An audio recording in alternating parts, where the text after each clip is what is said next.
Welcome to Faith and People's Whole channel. Please subscribe, comment, like and share.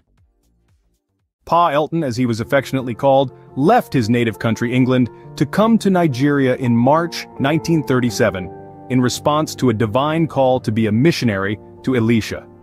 Since that time, right up to his home call 50 years later, Pa Elton was always at the center of revival, playing one key role or the other.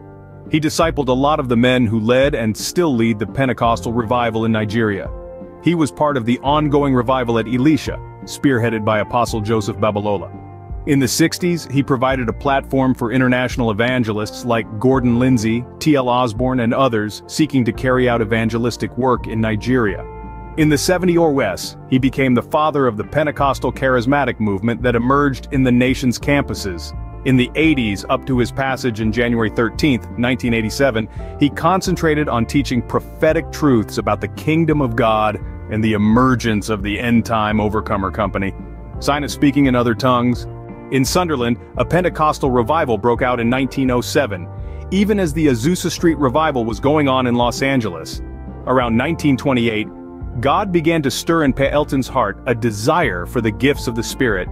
Around the same year, Pa Elton began to perceive his call to ministry after reading a book by the Presbyterian missionary to Nigeria, Mary Slessor. He later joined the Apostolic Church in England, where he learned about the gifts of the Spirit.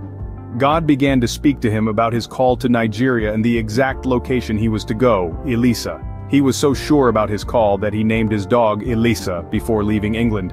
Pa Elton arrived in Ilesa, the western part of Nigeria, on March 11, 1937.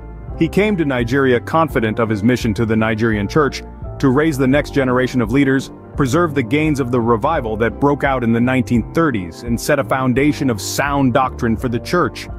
The 1930s was a significant decade in the Nigerian church, as it saw the rise of the Oke-Oye revival led by Apostle Ayo Babalola, a prophetic and apostolic minister known for great signs and wonders. This revival took place in Ilesa. Thus, when Pa Elton arrived in Ilesa, he joined forces with Apostle Ayo Babalola. He became a mentor to Apostle Babalola. The church in Ilesa was already used to the prophetic, accompanied by incredible signs and wonders. Still, Pa Elton brought essential aspects to the church, such as doctrine, balance, and the need for discipleship. Like the biblical apostles, God used him to set a foundation for the Nigerian church, thus he was not just a missionary.